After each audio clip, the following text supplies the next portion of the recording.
Good afternoon and welcome to Silverburn Park. Behind me is the 19th century B-listed Flax Mill. It's currently on the building at risk register, and if you'd like to find out how we propose to save the building and put it to new use, then please continue to watch this video. So what am I going to talk about in the next few minutes? First of all, an introduction to Silverburn Park and to feet. Then what are we proposing to do with the Flax Mill? Why are we proposing to do it? How are we proposing to do it? When are we proposing to do it? How much is it going to cost? The funding challenge that we face, and then how you can contribute. If you've got any questions during the video, please post them in a comment and we'll answer them later on. So, without further ado, introduction. A bit about me. My name is Brian Robertson. I'm the chair of the board of directors in Silverburn Park and the project director for the Flax Mill project. I retired from the Royal Regiment of Fusiliers in 2004 and then worked as a freelance project manager in IT and business change for 10 years. I moved to Leven in 2012 and I got involved in the Silverburn project because I walk my dogs in here all the time, and I thought it was a great shame that the place had been allowed to go to rack and ruin.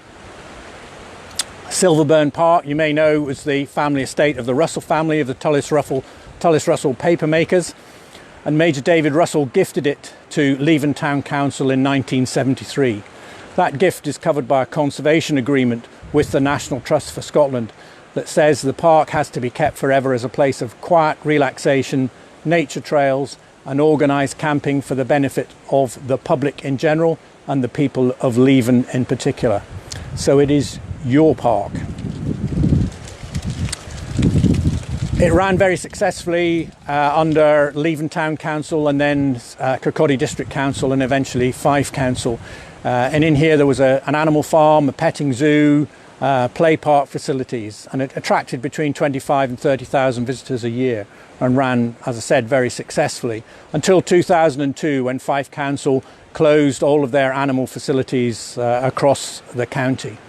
And then clearly the council found it difficult to find the funds to invest in the maintenance of Silverburn Park, so it started to go into decline and eventually all the buildings were declared unsafe. So in 2011 the council started looking for a partner organisation to take over the management and regeneration of Silverburn Park, and in 2011 they selected Fife Employment Access Trust.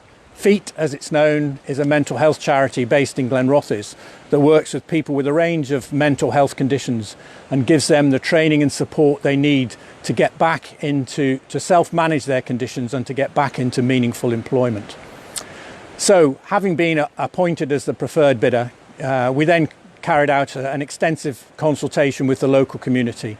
That produced a list of 65 things, top of that the people wanted to see in the park. Top of that list, strangely enough, was the animal park and the petting zoo. So that was followed by an extensive feasibility study looking at all the things that we could do to generate an income within the park that would allow us to continue to make the park freely available to the public. And that resulted in a business plan being produced in 2014. That business plan has a strapline that neatly encapsulates what it is we're trying to do here. Heart, mind and soul. Heart is about the affection that local people have for Silverburn Park, having been brought here as children by their parents and grandparents to visit the animal farm and the petting zoo. Clearly, the younger generation doesn't have that connection. They see Silverburn Park as a place to come and get up to mischief. And we'd like to reforge that connection, to make them understand that it's their park and to encourage them to look after it for future generations. The mind is about the well-documented benefits of working outdoors for people with mental health conditions. Like every other organisation, FEET's service delivery has been disrupted by the coronavirus pandemic, and we've had to move the majority of our service delivery online. However, the park gives us an opportunity to deliver group working in an outdoors environment in a COVID-safe way. And we'll be starting that in January with a cohort of veterans suffering from a range of conditions, including PTSD, through our Grow Your Mind project. And the sole bit is about bringing the park back to life, turning it back into a park that belongs to the community, a park that works for the community, and a park that we can all be proud of again. So that business plan had 2 phases. In the short term, it was about opening a cafe, which is just behind me here, the Cottage Window Cafe, and a campsite, which opened in September after many delays and is proving to be very successful. You can find out more details of the opening hours and the facilities we provide on our website. So the long-term phase of that business plan is the renovation of the Flax Mill. So what are we planning to do? So we plan to turn the Flax Mill into a visitor centre and community hub, and I have alongside me the plans. So this is the ground floor plan. This is the current state of the plans, not the final version. There's still more work to do to develop them as we find out more about the building behind me. But this is the main entrance, which will be in the gable wall just behind us here. You come in through the main entrance, and then there is a shop and retail area. This shop will not be selling the usual tartan tat made in China. We have this part of the ground floor 4 arts and crafts workshops, which we'll be looking to rent to local arts and craft people, and we're planning to sell their produce on a profit sharing basis in here. But we're also going to be growing our own flax in the park, and we'll be processing that through our activity program to produce the long fibres that can then be taken off site, spun and woven into products that are unique to Silverburn Park. You'll only be able to buy them in our shop. So you come in the entrance, there's a circulation and exhibition space, and in here we'll have interpretation displays that tell the history of the Flax Mill and of the people who lived and worked in Silverburn Park, including the Poles who lived in the Flax Mill during the Second World War. In this area here, we've got a meeting and event space. It's shown as 2 classrooms, but there are folding dividers between them, so it becomes a flexible meeting and event space that we can use to host concerts, weddings potentially, film shows, but we can also use it to deliver training events and meetings for local companies that want to hire it. In the centre of the building here are the toilets, and of particular note the accessible toilet here, which will be a full changing place provision toilet with hoists and a changing table. In this area here is the circulation space. That shaded area there is the stone plinth that the steam engine that powered the whole building rested on, and that will be preserved and used as part of the interpretation displays. This end of the building here, you see a self-catering kitchen and dining room, sitting area, and then is a backpackers hostel with full ensuite room provision. This area here is the cafe and restaurant, when I first saw the plans, I said to the architect, why are the toilets in the centre of the building? And he said that's so that everybody has to walk past the cafe and restaurant to get to them, pick up all the nice smells of home baking and everything else. So as soon as they come out of the toilet, they'll come in here and sit down in the cafe and restaurant and spend money. There's only 2 areas of the first floor. In the building itself, this area here, which is directly behind me, will provide office spaces for FEET, for the Silverburn Park staff, and also for other partner organisations. And in the other area, there are an additional 5 rooms for the backpackers hostel. So that's what we're proposing to do in terms of the building itself. But the project is not just about the construction. There's also running alongside the construction phase an activity program which will involve local schools and adults in learning about the history of the building itself and learning new skills like photography and getting involved in the project in more detail. Why do we want to do all of this? Well, the Leavenmouth area features highly on the Scottish Index of Multiple Deprivation. It suffers from high levels of unemployment and child poverty and poor health outcomes. FEET is currently involved in changing people's lives through the Silverburn Park project, and we have examples of people who've come here with barriers to employment, engaged in our volunteering and employment training programs, and have gone on to find employment either outside the park or indeed within the park itself. The Flax Mill project will allow us to scale up that delivery. So one of the first things that we did with the Flax Mill project was install people counters at all the entrances to the park, and that allowed us to record the number of people that come in.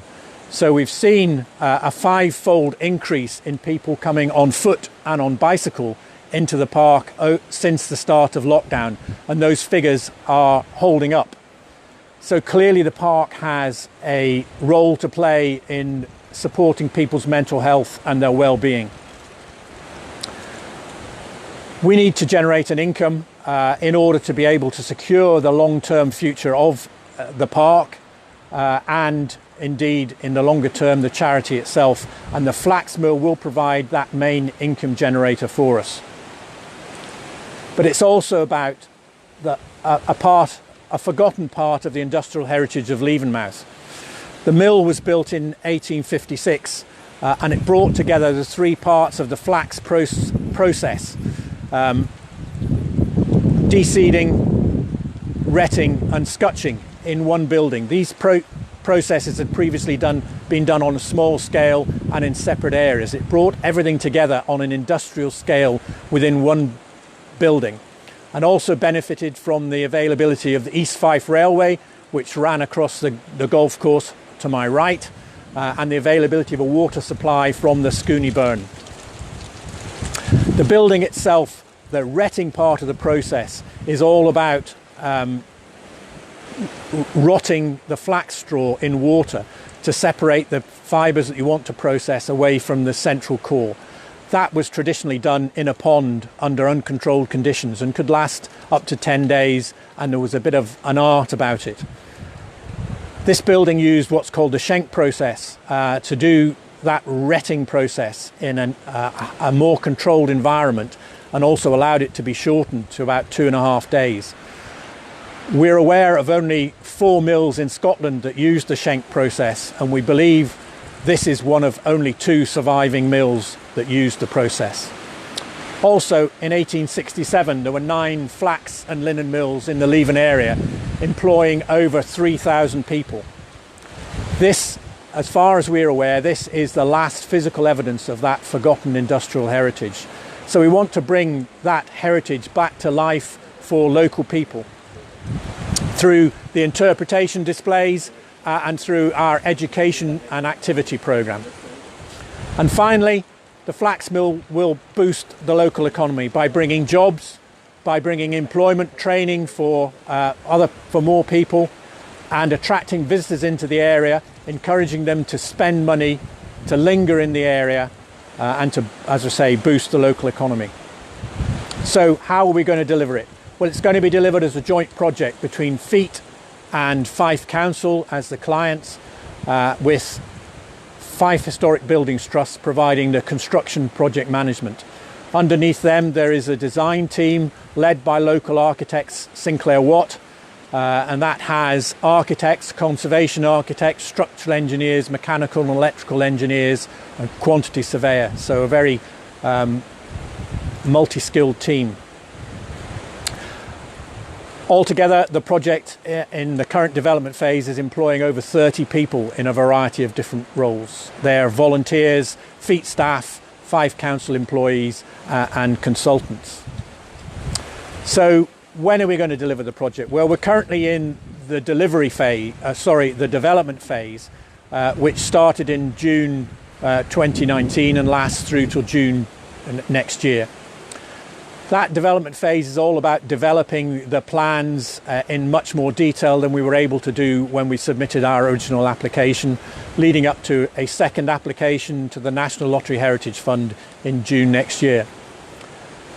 Assuming all is well with that, we anticipate the delivery phase, the next phase, starting in September next year and lasting through till June 2025. Within that phase, we anticipate going out to tender for construction in February 2022, construction starting in July 2022 and finishing in August 2024, and the Flax Mill opening with much to do at Easter 2025. How much is all this going to cost? Well, the development phase itself, funded by the National Lottery Heritage Fund, Fife Council, the Architectural Heritage Fund and the William Grant Foundation, is a total of £558,000, and a significant amount of that money is going back into the local economy. The next phase, the delivery phase, our current estimate of the cost is £7.5 million. We've currently secured just under £5 million of that from the National Lottery Heritage Fund, from Fife Council and from Historic Environment Scotland. But that leaves us £2.5 million to find before June next year. So the funding challenge, like everything else, COVID-19 has thrown a spanner in the works. We had a very good, very detailed fundraising strategy. We have an excellent fundraising consultant, Becca Logan, who's been working with our project manager, Duncan Mitchell, to produce an enormous spreadsheet and carefully targeting where we were going to raise all of that £2.5 million. Of course, it's been derailed by COVID-19. A lot of the funders that we were planning to approach are either concentrating, perhaps rightly, on dealing with the immediate impact of COVID-19 on communities, or they've closed down for applications altogether and will open up again when the pandemic is over, whenever that is. So that leaves us with a significant fundraising challenge. How can you help? This is a fantastic project for the Leavenmouth area. It's part of a much wider effort to regenerate the Leavenmouth area, including the reinstatement of the railway, the Leven project, which is all about turning the river Leven, which is currently a barrier to communities, into a corridor that connects communities. The Leavenmouth Together programme from Bragg, which is getting the local people involved in their area through organising events.